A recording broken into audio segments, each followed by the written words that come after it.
Nothing on the Bunnell Foundation's Living with Cystic Fibrosis podcast should be considered medical advice.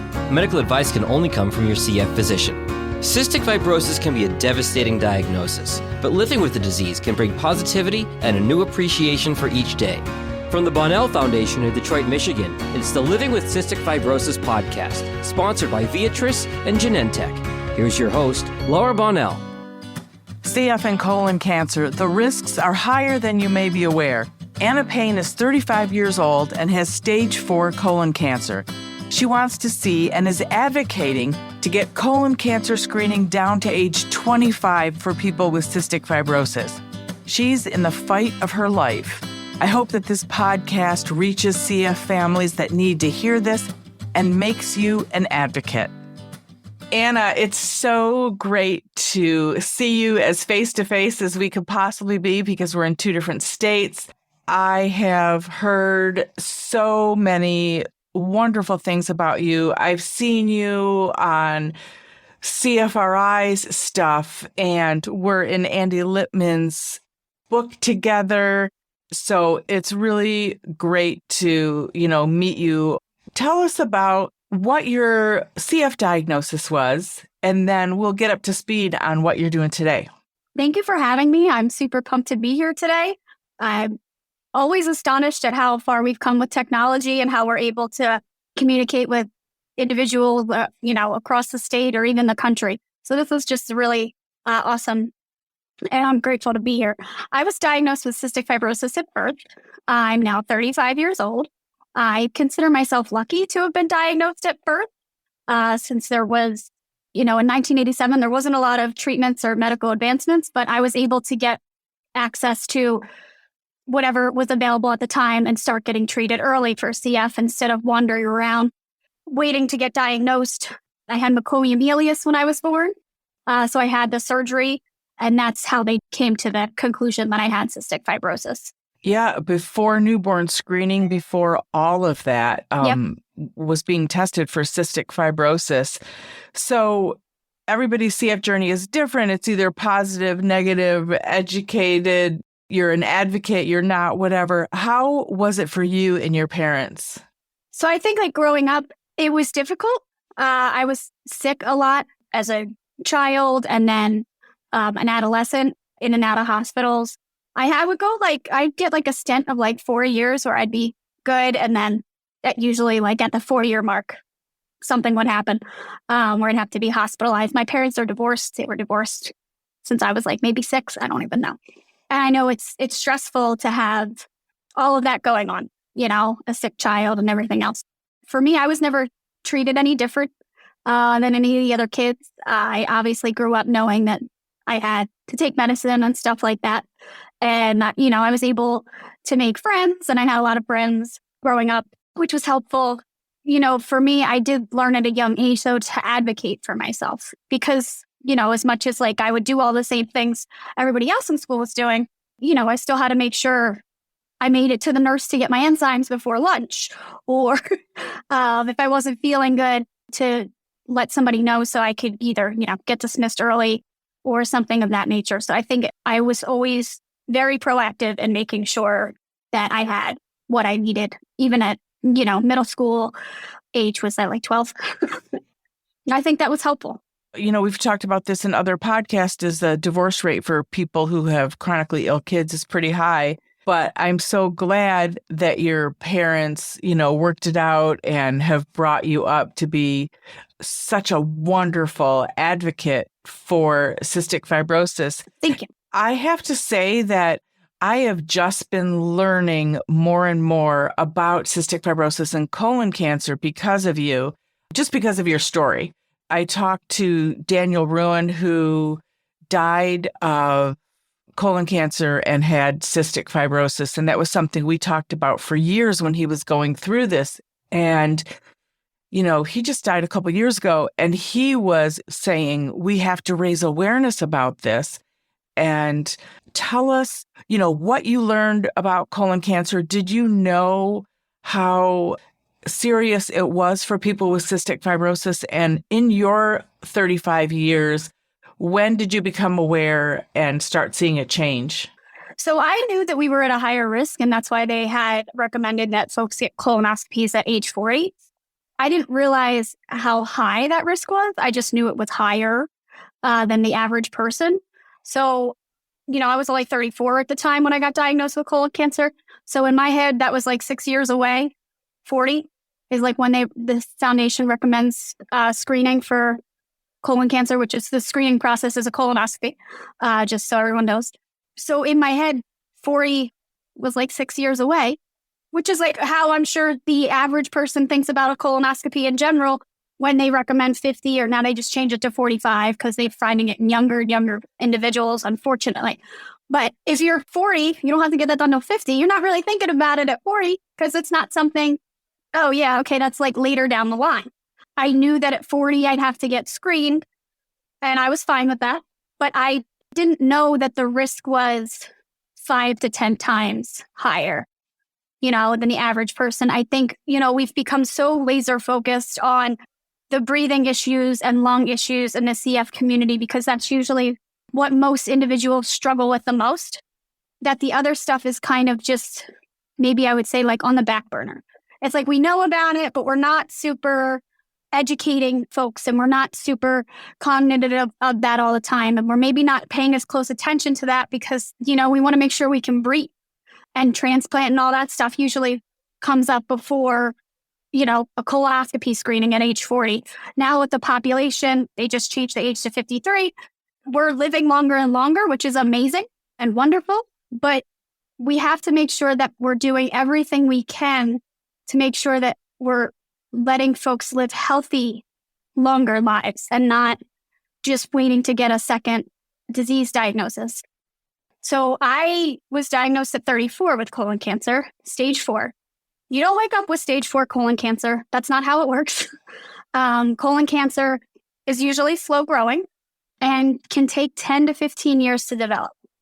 So in theory, if we're going by those statistics, I was walking around with some stage of colon cancer for a very long time and had no idea.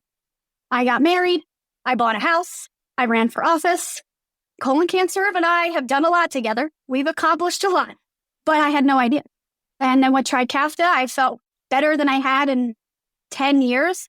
In what world would I think that I should get a colonoscopy sooner than 40? I feel amazing. I'm gaining weight. I'm breathing better. We were all locked inside because of a pandemic, but other than that, I felt fine. So I would have had no inkling to try and get screened any earlier. And to any doctor's credit, no doctor would have recommended me getting screened either. Right. Absolutely not. It's only now, as I think, as you said, people in general are getting colonoscopies younger. And I think that the Cystic Fibrosis Foundation is reevaluating. I know there's a lot of advocacy to have them bring the number down to 30 so that people with CF are testing at 30 instead of 40 years old. It had to be shock, but what was your reaction, your spouse's reaction, your parents' reaction, yours, obviously, when you got this diagnosis, and how did it come about? So I was having some digestive issues in, I would say, like April or May of 2021. I'm not exactly totally sure of the month. And I thought, like, this is weird. I've been feeling pretty good for like a year. I haven't had any issues.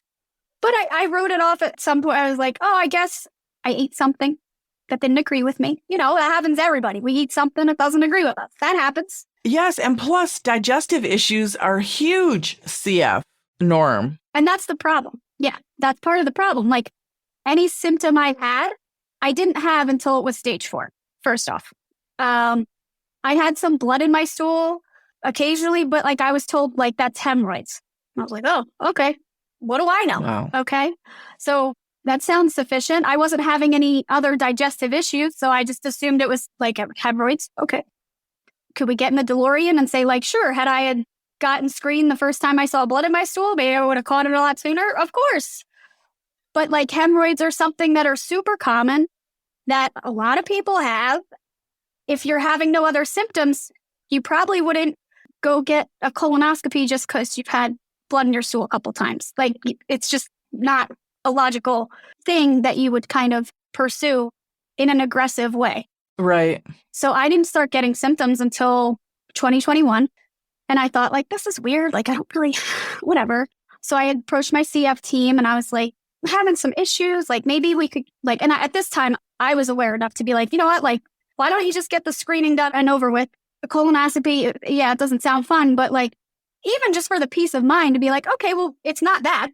And I had a trip planned and I was like, you know what? Whatever's wrong with me is going to be wrong when I get back from my trip. I'm not like, deep down inside, I knew there was something seriously wrong. And I was like, but whatever it is going to be wrong when I get back from my trip. And I haven't been on vacation in 6 years and I'm going on a trip. So I went on my trip. I came back and I actually felt better after my trip. And I was like, oh, all right. But I still like kept the conversation. If they were like, you know, we'd have to fight your insurance company, but we could get you screened if you wanted. And I was like, okay, well, I seem to be all right now. So I'm not like super worried about it. In the meantime, I developed a mass, like the size of a dime in my groin. And I was like, well, that's not normal. Then so I went to the gynecologist because that's kind of, I figured, their expertise. Mm-hmm. She didn't know what it was. She sent me for testing and ultrasounds. Nothing alarming came up. They were like, it could be like a hernia or a cyst or, you know, like nothing. I was like, okay. But scheduled an appointment with a general surgeon. In the meantime, because, you know, this is America and nothing happens overnight here. In the meantime, the mass had become very large. Like it was growing. Like I was curious. I was like, is this like a chia pet in here? Like what is going on? Like, are we watering it every day in the shower and you're just getting bigger? What is the deal? And at that time, some of the digestive things started to like, I was trying to like, starting to put like 2 and 2 together. And I was like, okay, yeah, like you might not have some digestive issues, but you're not really eating. But like in the summer, that's kind of like my MO. I get hot. I'm not hungry. So at first I was just like, oh yeah, it's summertime. It's like July. It's hot. I'm not eating as much. And then once the mass started to grow, I was like, whatever this is has something to do with whatever is going on digestively. And unfortunately, I was not wrong. I ended up having to get a CAT scan because the general surgeon didn't really know what it was either. And I spent 4 days in the hospital. I did 3 rounds of Go Lightly because they were trying to clear a blockage because I did have a blockage. But of course I did. I had a tumor that was blocking the exit facility from working properly. I had to get an MRI, another ultrasound, some CAT scans till they finally decided on day 4, which I had been asking from day 2, to biopsy the mass. And I was like, yeah, okay. I was like, I understand nobody wants to say the C word, cancer, because I'm only 34, but I'm telling you, like I am telling you that this is, like I literally had a dream a month or 2 before that my CF doctor told me I had colon cancer. Wow. I'm like, until you tell me it's not, I'm telling you that's what it is. And unfortunately, I was right. And unfortunately, it was stage 4. You know, like if you find colon cancer at stage 1, 2, and even 3, it's better than stage 4. Because even at stage 3, they can usually get most of it through surgery and kind of just do clean up chemo. And you have to obviously be monitored. Obviously, finding cancer at any stage is not great. But with colon cancer specifically, especially if you find it in stage 1 or 2, it's really not that big of a deal in comparison to stage 4, where, you know, at this point, they biopsied it, came back positive, and I got a PET scan, and that's when we discovered it's like the Dr. Seuss book, like, oh, the places you'll go. It's like cancer was like, oh, the places I went, look at me go. You know, liver, lymph nodes, that mass was my ovary, you know, so I had surgery. I had both my ovaries removed, part of my colon resected, a bunch of lymph nodes taken out, and I still, as of May, have 4 little guys left on my liver. So once it spreads that far, you know, I was really lucky that it didn't go anywhere else. I tell myself that every day, like, oh, the places it went was almost everywhere. But luckily, it didn't make it to my lungs, like, or, you know, anywhere else. But not ideal. With preventative screening, this doesn't have to be anybody else's story. Right. It doesn't. And you're telling your story, and I know you've told it so many times at this point, but how are you getting through every day knowing how serious a situation you have? So, you know, and I think you would ask my reaction and my parents' reaction. My spouse, I got married and divorced. I got divorced in 2020, less than a year after finding out I had cancer. So my dog, he took it well. um, but, I think for my parents, it's still hard.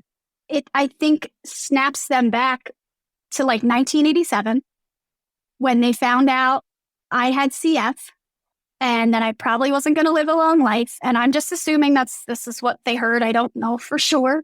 I was too little to remember.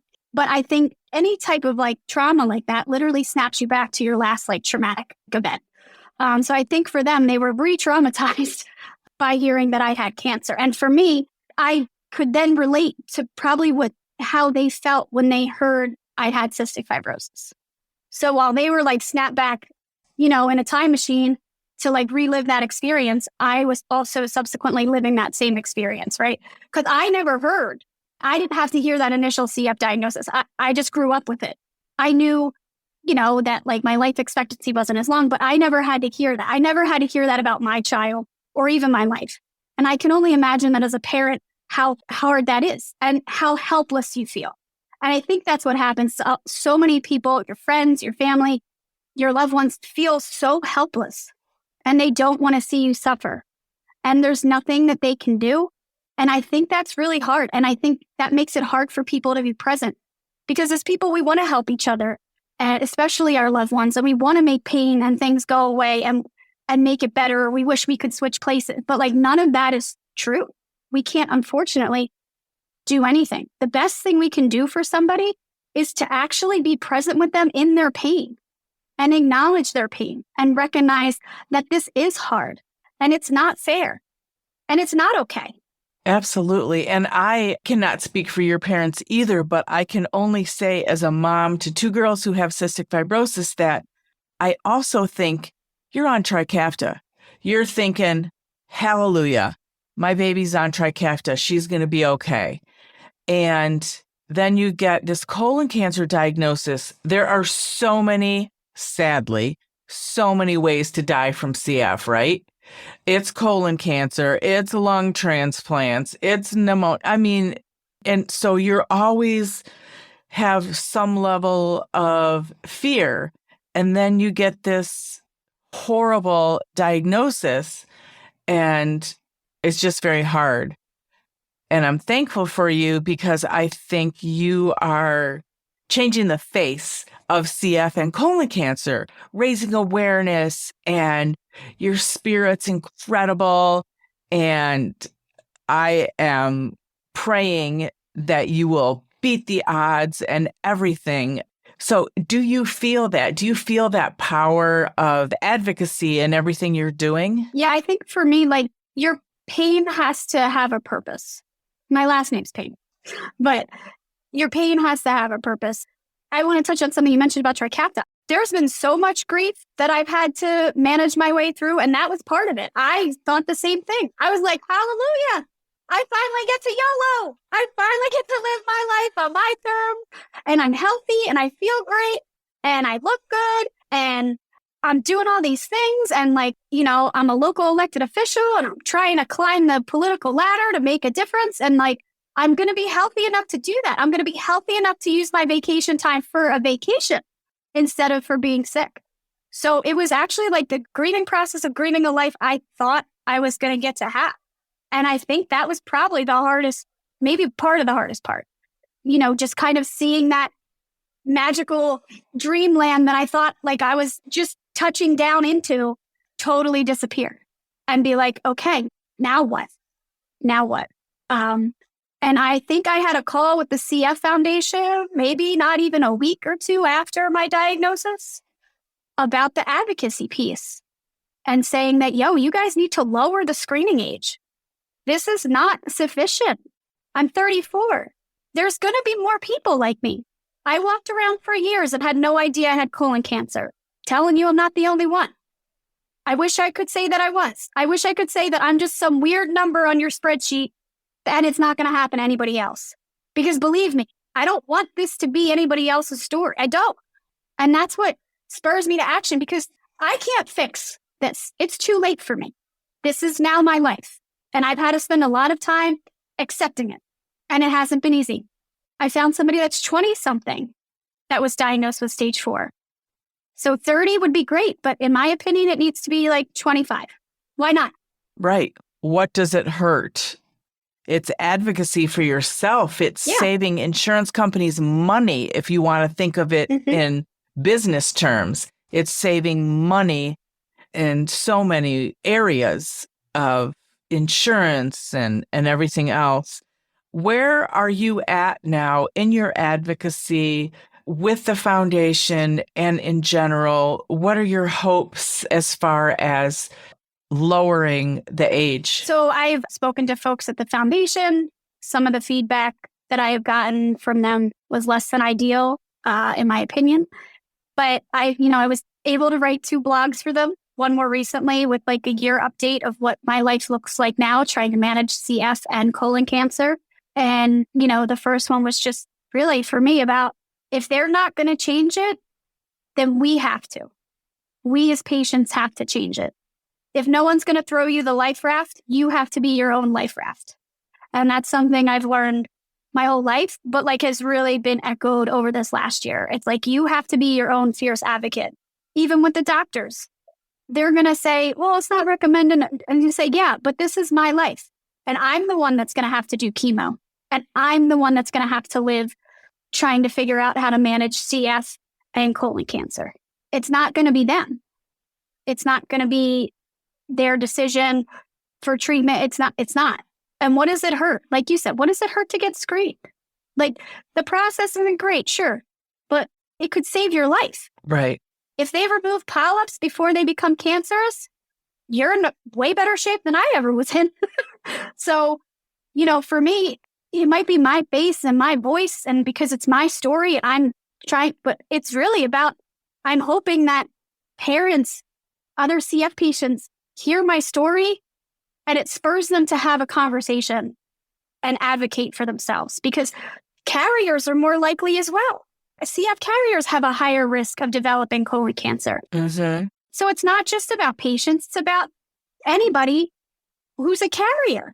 Exactly. And I just learned that from Emily Kramer-Golenkoff, Emily's entourage. I just learned that from her. I don't know if it's ironic, but I just had a colonoscopy Monday, had a polyp. They snipped it right off. I'm all good. But a colonoscopy, not a big deal as far as the procedure goes. Honestly, the hardest thing for me is drinking Gatorade and, the Miralax with the Gatorade. But it should be something everybody can say, oh, it was a little uncomfortable or I couldn't eat for 2 days, but thank God everything was fine. That's the outcome you want. And my girls are right in that age, 25 and 27. And thanks to you and everyone else's efforts, we're having those conversations. I just had that conversation with my 25-year-old daughter, and we're going to continue those conversations. And they aren't being told to get a colonoscopy yet. So we are working on that. And I think you're 100% right. It has to be people with CF and their parents, advocating for this, because who's going to suffer? Right. Not the person who says, no, I don't think it's a good idea. It's the patient. We can't just keep being reactive to everything when we have the tools to be proactive. We can't keep extending our life expectancies with these medical miracles and then sending the patients off to get colon cancer. That's not helpful. That's counterproductive. It's not helpful.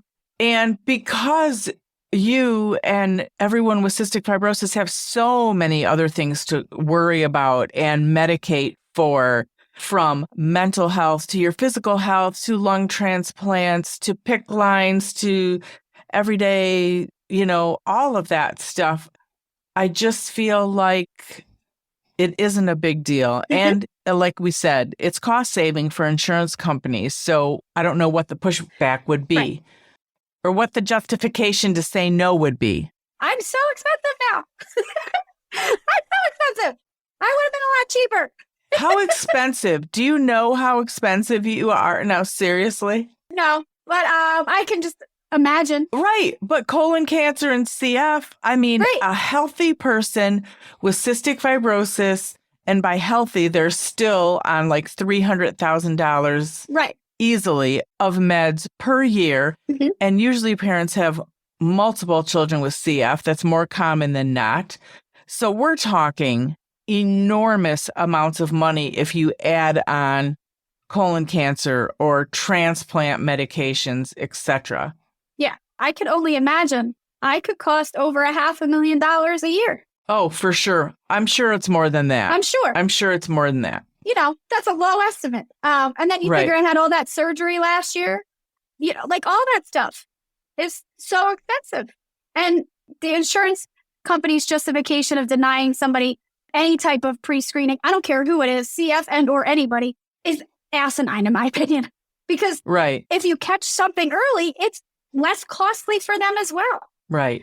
Now I have to do chemo every 2 weeks, no end dates, no breaks, and have all these CF meds and all these doctor appointments and like all the scans. You get scans every 3 months. They add up. It's now part of my like maintenance, like I'm a car. And I just hope that the universe extends my lifetime warranty. Absolutely. But yeah, just the cost savings alone, if you catch something early, should be enough justification for insurance companies to greenlight somebody getting screened. So, like I said, they're finding it in younger and younger people. I think everybody should get screened. So it makes sense that somebody with CF, that it would be even lower. Right. And it should be even easier Absolutely. because the risk is higher. Now, how are you doing? Bring us up to date. You talked about it a little bit, but as far as your CF routine and your colon cancer routine, how is it going to date? So, I could complain, but I never do because it's not worth it. But I mean, I had a scan at the end of May. I have a scan literally next Friday, the 26th. So everyone cross your fingers or whatever you are into. And as of, the end of May, the lesions or tumors, whatever terminology you want to use, on my liver were still responding to treatment. So that's good. So my hope is that maybe they're either A, still responding or stable, hopefully nothing new. As long as nothing new develops, we're in happy town. But, it's kind of like night and day from where I was a year ago. Even having to do chemo every 2 weeks is definitely daunting for sure.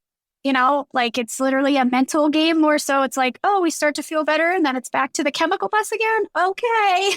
And just reconvincing yourself that it's worth it.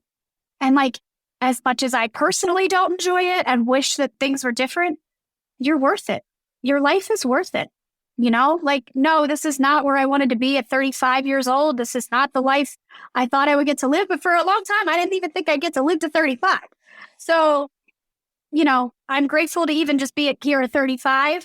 And I'm grateful to be able to advocate for the, unfortunately, next generation of problems that we're, going to encounter. And at the very bare minimum, that's what I use to convince myself that this is worth it. Because at the end of the day, if I can get somebody screened earlier and they can not have to deal with this, I feel like that, in that Christmas tale where it's the three ghosts from the past, I'm just one of them being go get your butthole checked. Go. You don't want to be me. Go. That's kind of what keeps me going is no, we have to keep doing this because we have to keep telling our story until there's actual change. And I'm not going to stop. And I love that you said butthole. I think we really need to make it so much easier to talk about. Right. We're used to talking about poop with cystic fibrosis because it helps the nutritionist or the dietitian decide, if your poops are sinking or floating, if your enzymes are working, right? Right. So we always talk about, the poop aspect. But I think in general, people don't like talking about it. They don't want to talk about colonoscopies and, what's the big deal? Sometimes it takes some high profile person who can talk about it and just make it seem normal. But I want you to do a public service announcement, a video one, if you have not already. I did do one with CFRI. Oh, good. I'm going to use theirs. There's 3 of them. Yeah. I'll use theirs. We'll put that on our website Awesome. and we'll put a link to it in our show notes as well. How are you doing? How's your mental health with all of this? How's that? It's such an huge question, I know. Like, Right? It honestly depends on the day. Like, I just try and, like, one day at a time. Every day's different. Even now, like, grief still comes in waves. I'd be, like, lying if I pretended that everything was sunshine and rainbows. So it's definitely not. Some days it's hard, especially reconvincing yourself every 2 weeks to go through chemo. I'm on more of like a maintenance plan for chemo now. Literally, that's what it's called. So the side effects aren't as bad as they were when I first started because they've taken like some of the other drugs out of the mix. That's been helpful and beneficial. So I don't feel as crappy, pun intended, right? as I would in prior months. But that comes with a whole new set of like anxieties and worries. It's like, okay, well, they took the drugs away. Does that mean the cancer's going to have a party inside me? I have no idea. And I think that's the hardest part is like, I didn't know I had stage 4 cancer. I would have no idea if it's growing. I would have no idea if it traveled somewhere new. Like it becomes such a part of you. You're literally like I had no knowledge. So I think because of that, that also makes it harder, right? So like, it's literally like those scans and then getting a scan is like, I thought like, as CF patients, we deal with a lot of stuff. And like, my one friend, Patrick Nash, who's been also pretty vocal about CF and cancer diagnoses, we're talking one day on the phone and I said, yeah, I think parts of this are easier for us because we are battle tried. There were so many curveballs in the very beginning, things that didn't happen to normal patients. I had to take a helicopter ride from one hospital to another to have like an emergency procedure. Different tests came back funky because of the CF defect, all these different things, curveball galore, not normal. And I think that because we are so used to waiting for the other shoe to drop or having to deal with, medical curveballs, I think to some extent that made this cancer journey easier than it probably is for someone who's never had a medical condition. So we're already battle tried and tested. I don't even think our, oncology doctors are even used to that. And like, no one wants to hear bad news. No, but like, I want you to tell me the bad news as soon as possible because I need to know and I will deal with it. I'm not going to go, it's okay. Does anybody want bad news ever? No, but I've grown up with CF my whole life. Not the first time I've heard bad news and probably, unfortunately, won't be the last time either in reference to my health. So I think just even having that experience of living with cystic fibrosis and growing up at times where they didn't have these amazing medical treatments at first and stuff like that, makes it easier for us to adapt to the nuances of cancer or whatever. But that doesn't mean we should have to, right? Right. Just because we have that experience doesn't mean it should have to be put to test. So, mentally, it's still a game I play with myself every 2 weeks, like just trying to it took me like 3 or 4 months to wrap my head around the fact that like, I'm going to have to probably continue doing chemo indefinitely. That was not something I wanted to hear. I wouldn't say that's good news. Right.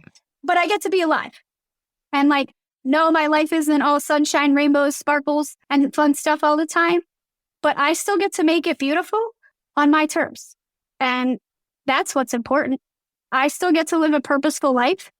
It just might not be the life I thought I was going to get to live. But it could even be better. Right? Yes, it will. I am just so inspired by you and your courage and your passion for, everything you're going through and how you're trying to help so many others. And prognosis can change, right? Or the diagnosis kind of. So there's hope still. Yeah.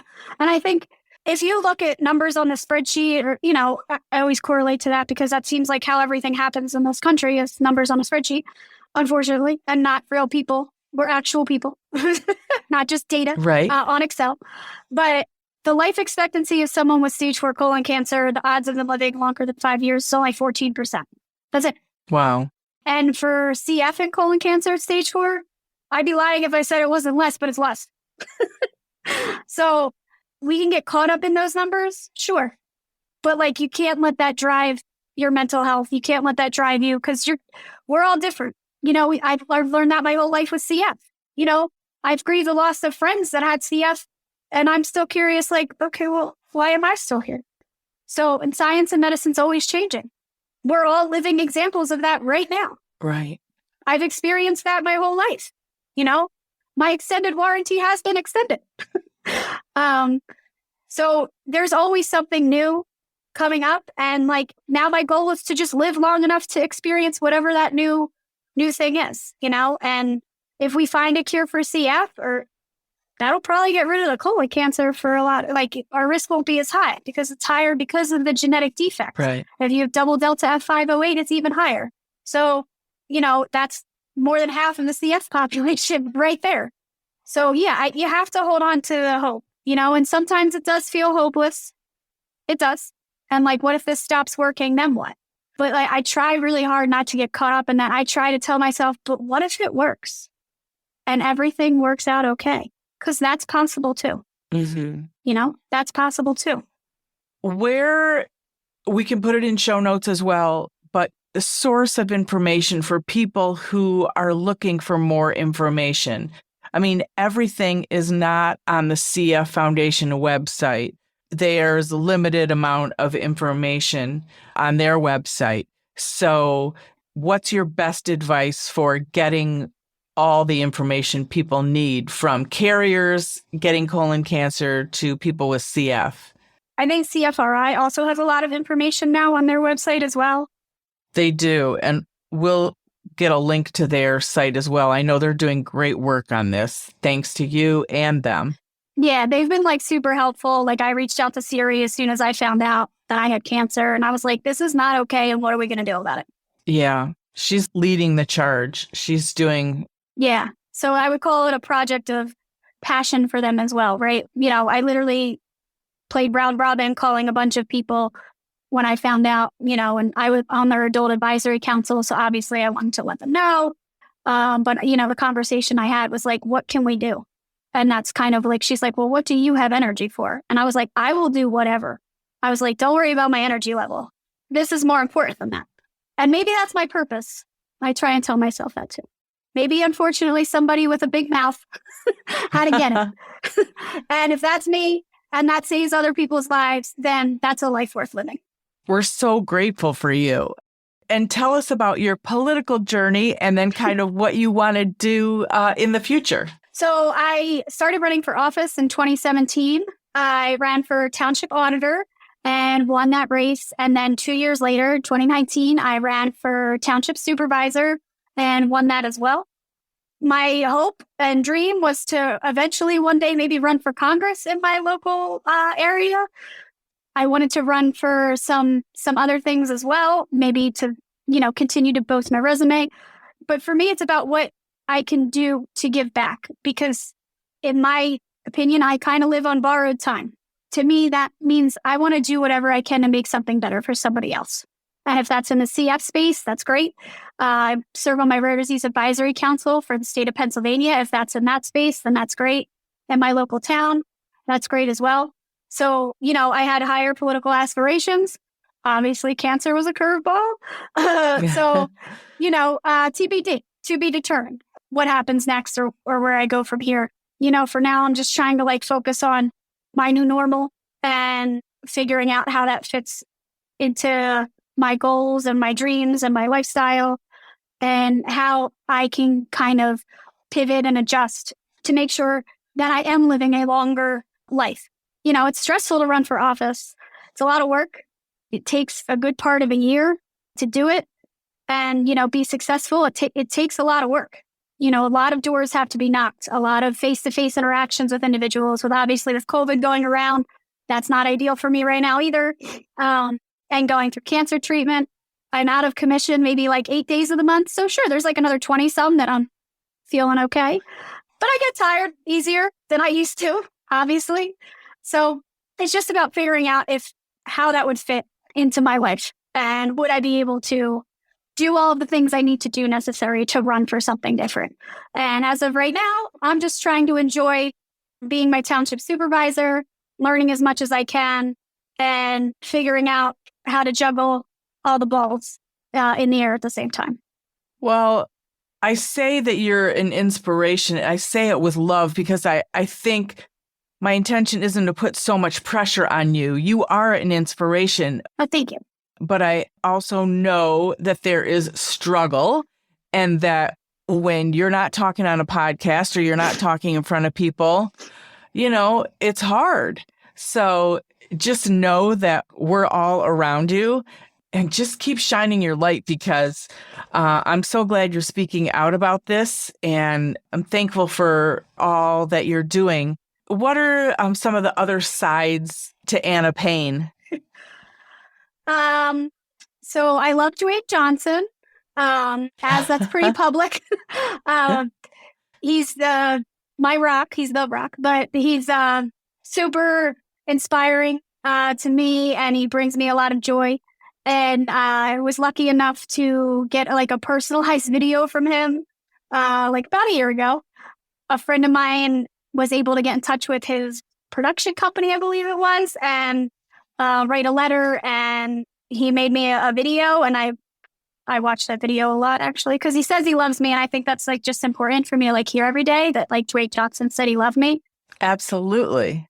So like my life is really complete. I really don't know what else other boxes I need to check off, but so I love my dog. I love animals. I love comedians, and like I've spent a lot of time like watching a lot of like stand-ups to like, I think laughter is super important. Hugs are important. Reaching out and listening is important. And, I work 2 jobs, essentially. I work a daytime job for county government, and I love my job. I get to, help residents with issues. I get to learn about how government can be helpful to individuals. That's my daytime job. And then my night job, as if like Batwoman or something, I would say my part-time job is working, for the township, for those residents as well. And I'm working on starting my own CF nonprofit. We're having our first event in like less than 30 days. And I'm hoping to be able to, this wasn't the original intent of it, but like this has now become more the intent, is to financially support other CF nonprofits that are raising awareness in the colon cancer space and trying to kind of form like a group effort to make those changes that need to be made. And those are really like my passions in life, is just trying to make something better for somebody else. But, I love a good dirty joke. I love some rap music. I love my dog and, animals, and, just kind of like spending time in nature a little bit. And that's become more recent, like just kind of just to be grounding, and just, it's cool to kind of just be present in something instead of like sitting here thinking about the million things you have to do, or did you check all the boxes off today? It's just kind of like, hey, just admire your space and like what's happening around you right now. It's okay to take pressure off yourself. You don't have to hit it out of the park every day. Sometimes it's okay to just show up at the park. Absolutely. Great advice. And you're fantastic. We're going to put all of this information that you've been talking about in the show notes so that people can get a hold of you, find out about your nonprofit that's coming up, your events, all of that. So thank you for sharing your story and being so open. And we'll be talking in the future and watching everything that you're doing and how you're raising awareness about cystic fibrosis and colon cancer. So thank you. Yeah, no, thanks for having me. It's been a blast. And if anyone, wants to reach out to me directly, that's totally cool. If somebody finds out, people are unfortunately finding out they have cancer and they don't maybe know who to talk to, I'd be more happy to be in here to bend and hold space. That's the most important part, is to just hold space. That is wonderful and very generous. It's therapy, and it is rewarding when you hear from other people who are going through the same thing. It does help us all, right? I always say that with my foundation. I mean, look, I got to meet you. So I always learn something from someone else, and you always feel stronger after you've connected with someone. Yeah, and I think it's important that we don't feel alone. Like it's become less isolating now because of social media, but, prior to social media, it was a very isolating disease. It still can be, because not a lot of people know what it's like. And I think we get to craft that CF story for the outside world to make it easier for other people to digest that we have CF. But there's a lot that goes on behind the scenes that patients don't talk about and folks don't see. So I think when you get, a cancer diagnosis and you have CF, it's even more isolating because it's like that's even less people that understand what you're going through. So if I could be, help someone feel less alone, that's important too. Thank you, Anna. Thank you. The original music in this podcast is performed by Kevin Allen, It's not complicated. who happens to have cystic fibrosis. We all got our worries and fears. I know it's got you frustrated, but loving you is so alright. This has been the Living with Cystic Fibrosis podcast. For more information and to learn more about the Bonnell Foundation, visit our website at thebonnellfoundation.org. That's the BONNELL Foundation.org. This podcast was sponsored by Viatris and Genentech. It was produced by Jag and Detroit Podcasts. Follow our show in Apple Podcasts, Spotify, or wherever you're listening right now.